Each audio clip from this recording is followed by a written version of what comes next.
महाभारत के एक चरित्र पर लगे झूठे आरोपों का पर्दा जरा हटाती हूँ। उस पर लगे सभी झूठे कलंक मैं अपने शब्दों में आज मिटाती हूँ। मुख पर अग्नि का तेज था, श्वास में अग्नि सी ताप, यज्ञ से जन्मी थी वह, द्रौपदी था उसका नाम। चंद्र को भी लज्जित करे ऐसी सुंदर राजकुमारी थी, उसके माता पिता और भ्राता सबकी राज दुलारी थी।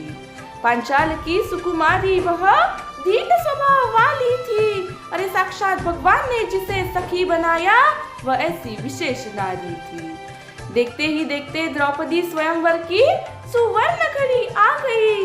वहां उपस्थित वीरों के लिए कठिन प्रतियोगिता आयोजित की गई। शर्त रखी कि जो भी वीर घूमते मछली की आंख भेद दिखलाएगा वही वीर होगा जो द्रौपदी के वरमाला पर अधिकार पाएगा। हर एक राजा बड़े अभिमान से आया था प्राप्त करने यश, किंतु सभी राजा हुए असफल भेदने में स्वयंवर का लक्ष्य।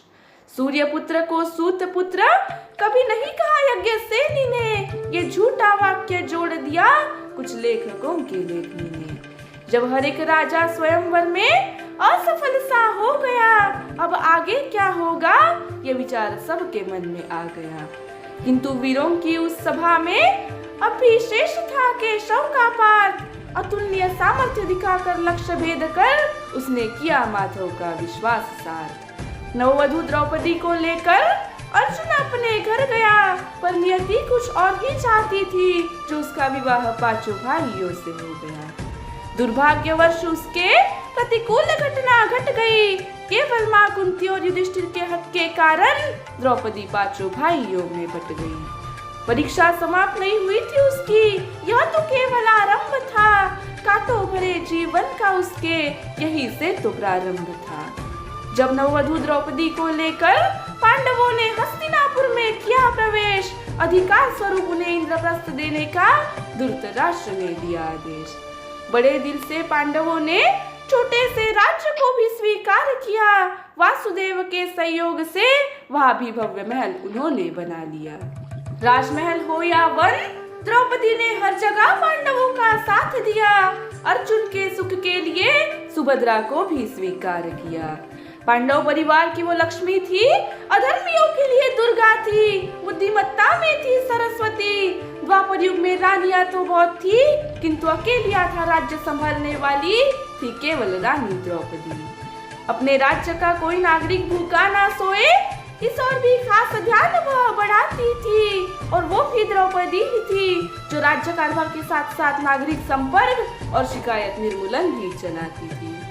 कहते हो कि दुर्योधन को अंधे का पुत्र अंधा कहकर उसने किया उसका अपमान है। अरे कहाँ लिखा है ऐसा, किस ग्रंथ ने दिया यह ज्ञान है। केवल धारावाहिक देखकर उस पर आरोप ना लगाओ तुम। द्रौपदी के विषय में कुछ बोलने से पहले जरा महाभारत पढ़कर आओ तुम। साम्राज्ञी होने के पश्चात भी सुखी जीवन की कोई हमी नहीं थी। पांचों पांडवों के होते हुए भी जीवन में दुखों की कोई कमी नहीं थी। देखकर पांडवों का भव्य राज ईर्ष्या से भर गया दुर्योधन का मन। इंद्रप्रस्थ छीनने की मनीषा से उसने भेजा पांडवों को द्यूत का निमंत्रण। युधिष्ठिर अनजान थे दुर्योधन की घिनौनी चाल से, और द्यूत रूपी महाविनाश के निमंत्रण को कर गए स्वीकार वे। दुर्भाग्यवश फिर हस्तिनापुर में बाजी लगी थी चौसर की। दुर्योधन प्रतीक्षा कर रहा था ऐसे ही किसी अवसर की। द्यूत रूपी व्यसन में चूर हो युधिष्ठिर सीमा पार गए। राजपाट के साथ साथ भाइयों को और स्वयं को भी वे हार गए। अंत समय में युधिष्ठिर भूले धर्म अधर्म के ज्ञान को, और दाव लगाकर हार गए पत्नी के स्वाभिमान को। जो व्यक्ति स्त्री को वस्तु समझकर बांटता है तो कभी दाव पर लगाता है। आश्चर्य है कि ऐसा व्यक्ति भी आज धर्मराज कहलाता है। फिर द्रौपदी को सभा के बीच लाने का दुशासन को मिला आदेश। दुर्योधन बोला यदि आने से मना करे तो ले आओ पकड़ के केश। आदेश पाकर दुशासन द्रौपदी को भरी सभा के बीच लाया। एक वस्त्र में लिपटी उस नारी को घसीट कर वह नीच लाया। कौरव पांडवों के इस खेल के कारण कुरुवंश की मर्यादा मलिन हुई। उस दिन ऐसा लगा कि मानो धरती वीर पुरुषों से हीन हुई। वहां उपस्थित सभी वीर जो योद्धा थे प्रलयंकारी, आंखें झुकाए बैठे थे सब, मौन थी सभा सारी। वो पांडव जिनके शस्त्रास्त्रों में थी साक्षात यम की अग्नि, मौन बैठे देख रहे थे लज्जित होती अर्धांगिनी। दुर्योधन बोला, द्रौपदी तुम दासी हो, तुम्हारा क्या मान और क्या अपमान। व्यर्थ समय ना गवाओ दुशासन, शीघ्र करो मेरी जंघा पर विराजमान। सभा में उपस्थित सभी का मानो धर्म उस दिन सोया था, पर इतने विकट परिस्थिति में भी द्रौपदी ने अपना विवेक और धैर्य नहीं खोया था। खड़ी होकर फिर उसने ऊंचे स्वर में चित्कार किया, क्या यही संस्कार पाए हैं तुमने? ऐसा कहकर पूरी सभा का धिक्कार किया। अन्याय के विरुद्ध आवाज उठाकर किया सभासदों को जगाने का प्रयत्न, और वहां हो रहे दुर्व्यवहार पर उठाए उसने अनगिनत प्रश्न। उसके साथ युक्तिवाद कर सके ऐसे ज्ञानी वहां कौन थे? और आज द्रौपदी के प्रश्नों के सामने भीष्म द्रोण भी मौन थे। पर द्रौपदी के उन शब्दों का सभासदों पर ना कोई असर हुआ। हर सीमा पार की गई पाप की, और अधर्म में ना कोई कसर हुआ। दुराचारी चरित्रहीन जैसे शब्दों से कर्ण ने अकारण किया सत्कार था। कुरुवंश के कुलवधु जितना न हुआ किसी का भी तिरस्कार था। कर्ण कहे दुशासन से, पांचाली के तुम वस्त्र हरो, बहुत सुन लिया इसका भाषण, अब इसको निर्वस्त्र करो। अपने मित्र को स्त्री को निर्वस्त्र करने का सुझाव दिया। अंगराज ये कौन सा मित्र धर्म है? क्षमा करना, पर आपके द्वारा किया गया यह घिनौना और निंदनीय कार्य मुझे हर प्रकार से लगता अधर्म है। जब मर्यादा का त्याग करके खींची पापी दुशासन ने साड़ी, मित्रता का धर्म निभाते हुए लाज बचाने आया तब साक्षात गिरधारी। द्रौपदी को बचाने हेतु गोविंद ने कुछ ऐसी माया रच डाली, थक हार कर गिर पड़ा दुशासन, पर पूरी ना हुई उससे साड़ी। फिर द्रौपदी के क्रोध का धृतराष्ट्र पर पड़ा गहरा प्रभाव, और द्रौपदी के क्रोध से डर के उसने वरदान मांगने का रखा प्रस्ताव। उस समय द्रौपदी ने दिखलाई कुछ ऐसी चतुराई, 2 वरदानों में ही हारा हुआ राज्य और स्वतंत्रता पांडवों को फिर से थी वापस दिलवाई। उस दिन सभी ने द्रौपदी के अद्भुत बुद्धिमत्ता को पहचाना था। द्रौपदी से श्रेष्ठ पत्नी नहीं है कोई, यह खुद कर्ण ने भी माना था। आज तक ना हुआ किसी का ऐसा उसका अपमान हुआ था। लाश तो बचा ली श्री कृष्ण ने, निर्वस्त्र उसका स्वाभिमान हुआ था। प्रताड़ना हुई थी उसके साथ, शांति से कैसी वो जी पाती। स्वाभिमानी महिला थी आखिर, अपमान का विष क्यों पी जाती। प्रण लिया स्त्री की मर्यादा भंग करने वालों को उनके अपराध का दंड दिलवाऊंगी। क्या होती है एक स्त्री की शक्ति, सारे संसार को बदलाऊंगी।